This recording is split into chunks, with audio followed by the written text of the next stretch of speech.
హల్య చేసిన శాపం గురించి చూపించారు.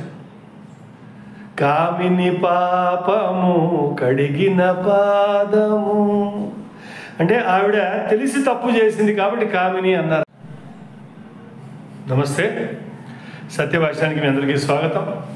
ఇవాళ మనం టైమ్స్ ఆఫ్ ఇండియా మే 26వ తారీఖు వచ్చిన సంపాదకీయాన్ని గురించి మాట్లాడుకుంటూ ఒక అడుగు ముందుకు వెళ్దాం. అంటే దేశాన్ని ఎలా భ్రష్టు పట్టించాలి, ఏ రకంగా దేశాన్ని భ్రష్టు పట్టించదని ఈ సంపాదకీయాలు వేస్తూ ఉంటారు. ఇది మనం గమనించి ఎవరి మీద ఒత్తిడి పెట్టాలో తేవాలో చూడాలి. రామాయణంలో విశ్వామిత్రుల వారు యాగరక్ష చేసిన రాముల వారితో ముందుకు వెళుతూ తన పూర్వీకుడైనటువంటి కుశనాభుడి 100 మంది కూతుళ్ళు ఎలాగైతే వాయుదేవుడు వచ్చి తమకి తన్ని పెళ్లి చేసుకోమని ప్రాధాయపడతాడో అప్పుడు పిల్లలు ఏమన్నారంటే, మా తండ్రి గారి ఆదరణలో ఉన్నాం మేము, మా తండ్రి గారు ఏది చెప్తే అదే చేస్తాం, మా తండ్రి గారిని అడగండి అన్నప్పుడు యాసిడ్ దాడులు ఇప్పుడు జరుగుతున్నట్టే అప్పుడు వాయుదేవుడు కూడా ఈ పిల్లల్లోంచి ఒక వాయువు తీసేసి కురూపుల ఇంటికి వెళ్ళినప్పుడు తండ్రి గారు చాలా మెచ్చుకుని వాళ్ళకి మళ్ళీ వివాహం చేస్తాడు. ఇది ఎందుకు చూపిస్తున్నాడు రాముల వారికి అంటే కనుక కట్టుదిట్టంగా ఎలా ఉండాలి అని చెప్పి. ఇదే రాముల వారు శివధనుర్భంగం చేసిన తర్వాత సీతమ్మ వారు వరమాల వేస్తూ ఉంటే ఒక అడుగు వెనక్కి వెళ్ళి మా గురువు గారు చెప్తే శివధనస్సు విరిచాను, మా తండ్రి గారు కనుక ఆమోదం అయితే కనుక నేను వివాహం చేసుకుంటాను అన్నాడు. ఇది మనకు ఆదర్శప్రాయం. ఈ ఆదర్శాన్ని వదిలిపెట్టి దేశాన్ని భ్రష్టు పట్టించి సుప్రీంకోర్టు నుంచి మొదలెట్టి వైవి చంద్రచూడ్ గారు అయితే అసలు వివాహం అయిన తర్వాత భార్య కూడా నీ కట్టుబాటులో ఉండాల్సిన పని లేదు, తనకి ఇష్టం వచ్చినట్టుగా తాను వ్యవహరించవచ్చు, ఏ గడప అంటే ఆ గడప ఎక్కచ్చు అని చెప్పి ఒక తీర్మానం ఇచ్చి వెళ్ళినవాడు వైవి చంద్రచూడ్.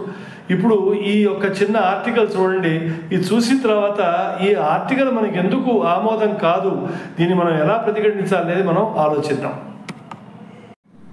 ఇంకో కథనం టైమ్స్ ఆఫ్ ఇండియా మే 26 నాడు ఈ పాత్రికేయంలో ఎస్ మీన్స్ ఎస్ అని టీనేజ్లో ఉన్న పిల్లలు అంటే 13 నుంచి 18 లోపల ఉన్న పిల్లలు సెక్స్ అనేది ఒక బేసిక్ హ్యూమన్ ఇన్స్టింక్ట్ అని దాన్ని మనం ప్రోత్సహించాలని చెప్పి, అంటే మన హిందూ వ్యవస్థ సనాతన ధర్మ వ్యవస్థలో కుటుంబ వ్యవస్థ అనేదాన్ని ఎలా చెడగొట్టాలనే దానికి ఇంకొక మార్గంగా సుప్రీంకోర్టు వాళ్ళు గవర్నమెంట్ ఆఫ్ ఇండియాకి ఆదేశాలు ఇవ్వటం, దాన్ని పట్టుకుని ఈ పేపర్ వాళ్ళు వాళ్ళ కథనాలు రాయటం, ఇవన్నీ చూస్తే విడ్డూరంగా లేదు. ఈ పేపర్ ఎంతమంది చదువుతారని మనం అనుకోవచ్చు, కానీ చదివిన మనసులు ఏమవుతున్నాయి ఆలోచించాలి కదా. ఈ ఆర్టికల్ మీరు చూశారు కదా వీడియో. పోస్కో అనేది protection of children from sexual offences act 2001 ప్రకారం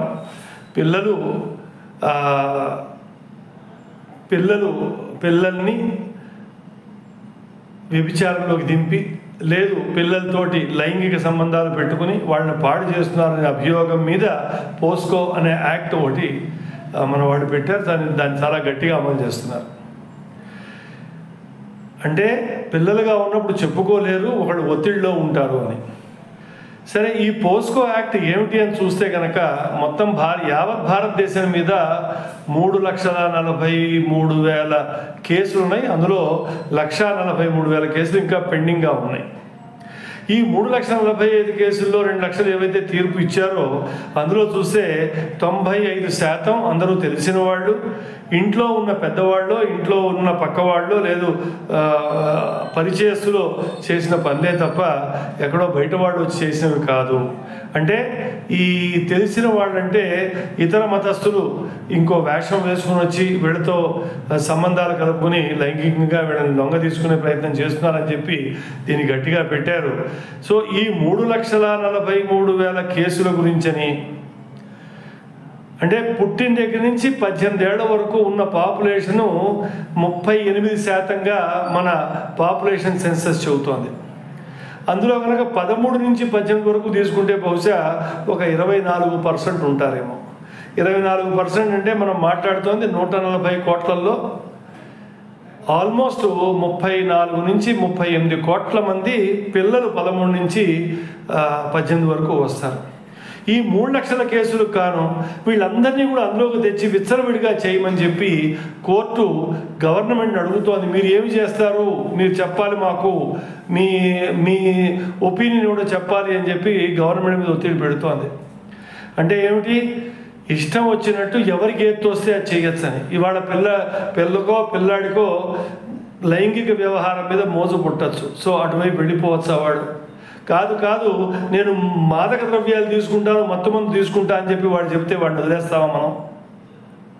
లేదు, నాకు పాఠశాలకు వెళ్ళడమే ఇష్టం లేదు అని చెప్పి వాడు అంటే, ఎందుకంటే వాడి ఇష్టానుసారం మనం మలుచుకోవాలి కదా.